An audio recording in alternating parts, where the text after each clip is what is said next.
Great organizations require great leaders, men and women with passion and drive, willing to sacrifice personally so others can prosper. No group will rise above mediocrity unless their leaders strive for excellence. Derrick Sleezer is that kind of a leader, a man of passion, resolve, and the commitment to working hard so others can rise to greatness. I think the pork industry is uniquely blessed with individuals with that level of passion. I see it at a greater level here in the pork industry than any other part of agriculture, and I've been exposed to a wide array of U.S. production agriculture. And Derrick Sleezer and the volunteer leaders of the pork trade associations have no one as their equal when it comes to passion and commitment for their industry.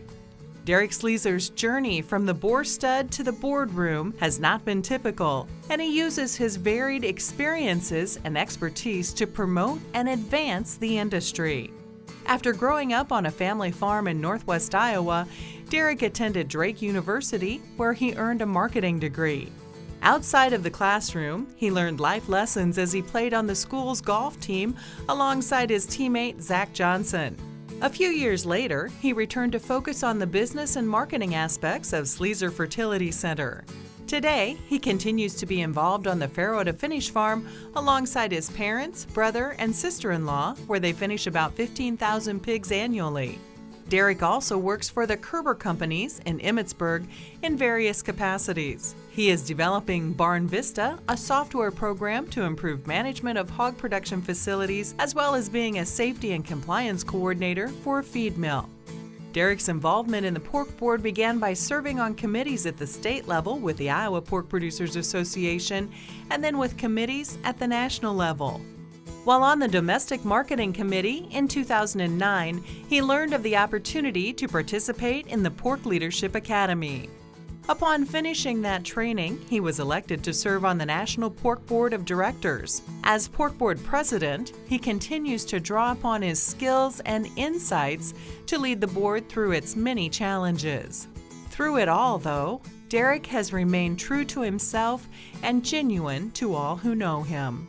If you're a producer sitting in the audience and you don't know Derrick, then I'm kind of surprised because he knows everyone or everyone knows him, but he's quite easy to talk to. Matter of fact, he'll probably come up to you and start a conversation if he doesn't know you, so you don't have to feel uncomfortable thinking, I want to go talk to him and give him some ideas or complaints or whatever it is, because he's very easy to talk to. As president, Derrick led the charge as the pork board faced its share of both accomplishments and challenges. On the positive side, pork products continued their growth through greater market saturation, and the board began implementation of the 2020 strategic plan. But there were challenges too. As PEDV swept across the country, Derrick was treasurer at the time and a member of the executive team, and he supported the Pork Checkoff's decision to act quickly to invest valuable research dollars in the study of PEDV.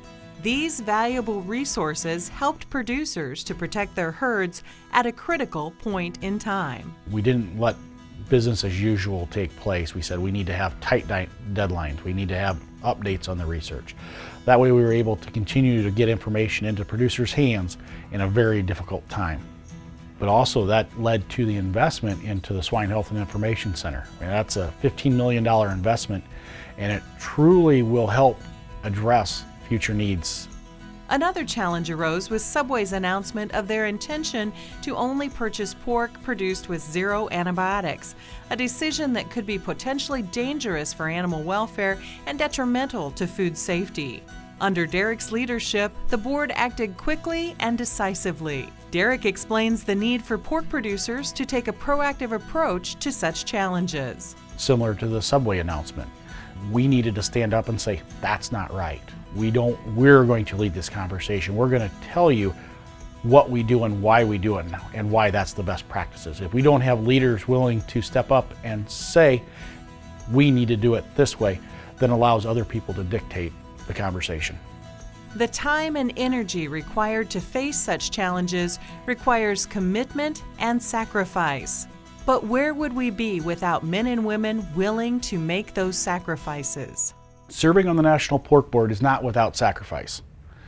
The challenge of being away from family and my daughter is real. missing the opportunity to watch her participate in events, see her attend school events. Those things are missed, but yet still have a lot of opportunity to attend most of her events. Without the ability to have the opportunity to make those sacrifices, people would not be able to lead. In order to be able to sit and represent this great industry, it's a big trade-off, but it's been one that's been very worthwhile. Derrick has made those sacrifices. He has been the solid example that we are proud to follow.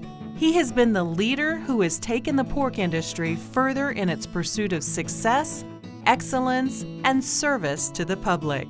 Derrick's year as president has certainly been a challenging one. He's addressed some issues that not many other presidents have had to face. It has been a challenging year in some respects, but through it all, he's remained calm, steady. He had a plan of action. He knew how he was going to address the issues, and then he developed a consensus to follow through on that. And I give him high marks for his year here as president of the National Pork Board. Derrick, thank you for all you have done, given, and provided for those you have served this year as National Pork Board President. We all have benefited from your service.